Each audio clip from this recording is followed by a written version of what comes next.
We're going to jump over to football, though, for a little bit now, Wolf. And the matchup on Sunday just seems to scream offensive showdown, does it not? Yes. The way the Commanders looked on Monday night and the way the Cardinals offense is capable of looking. Although, again, I will say I would feel a lot better if Trey McBride was out there, because in the passing game right now, he's probably still the one I trust the most. I know Marv has like 200-yard, 3-touchdown potential in any game, but I still trust Trey McBride right now because he's done it more. So we'll see. But either way, this feels like a game where the Cardinals offense is going to maybe just have to outscore the Commanders offense. Yeah, we were talking about this a little bit earlier in the broadcast, and I do believe this is the case right here. They're going to have to get a great offensive performance. I don't see any other way. Now, again, who knows? Football's a crazy, crazy game, as we all know, and Crazy Carl can always show up for either team, and suddenly the score seems a little wonky, but this is a game where you would expect the Arizona Cardinals to go out offensively based on the Commanders and their defense and dominate. That's what I expect.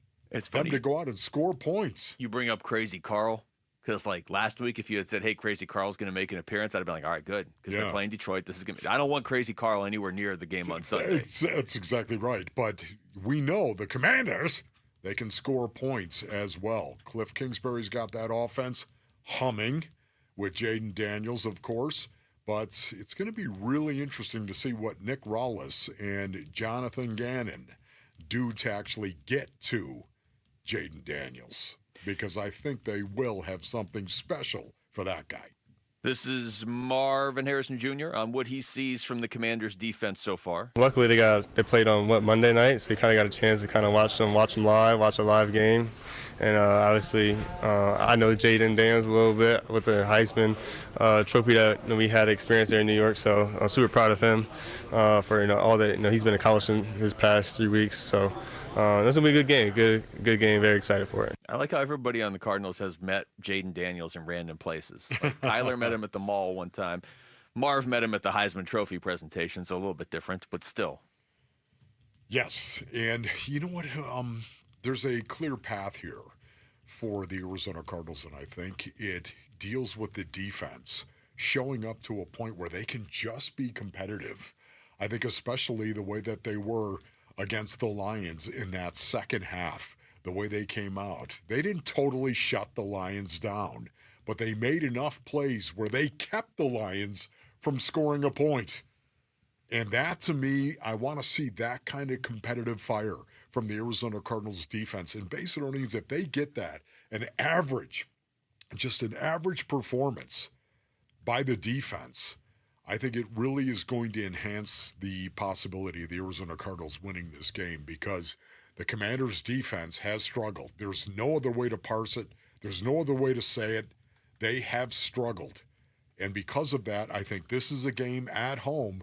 The Cardinals have got to go out there and expect that offense to perform and score points and win this game.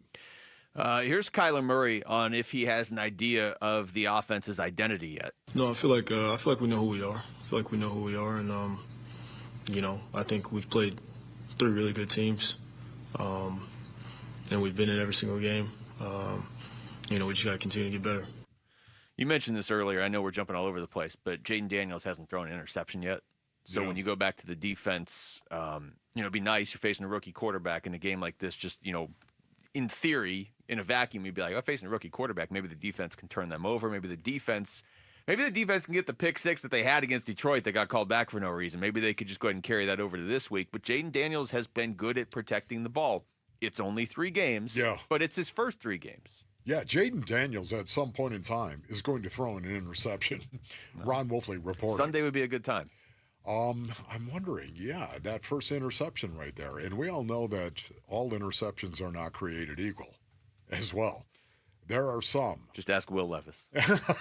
Or better yet, ask his teammates. Yes. There, ding, ding, ding. There are some that are thrown where his teammates standing on the sideline, Will Levis, will be looking at the guy next to him saying, what was he doing?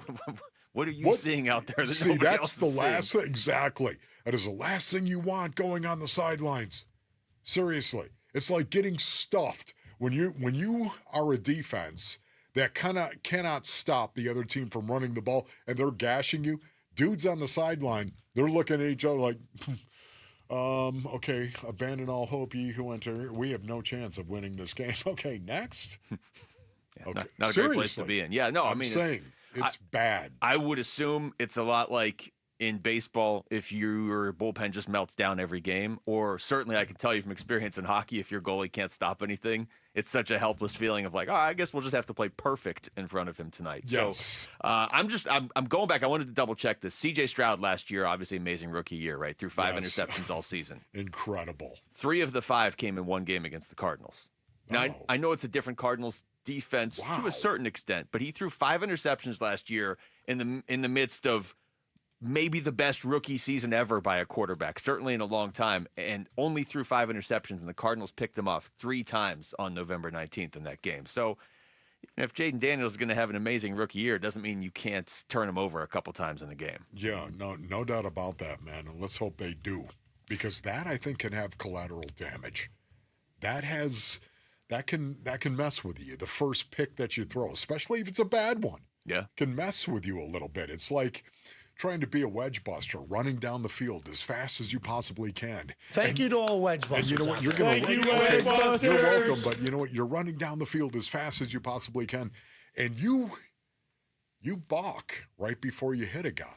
You break stride and kind of gather yourself because that guy's big, and you get killed. All right? It can mess with you mentally if you do that.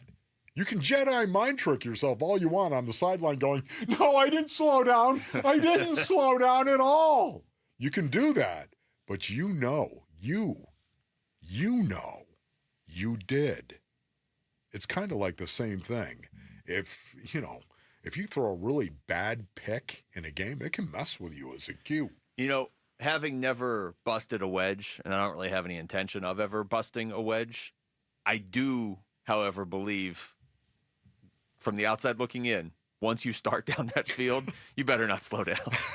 Like you commit the second you start. Never There's no slow down. Hey, maybe I'll slow down and avoid this. It's the one thing that you have that is your friend.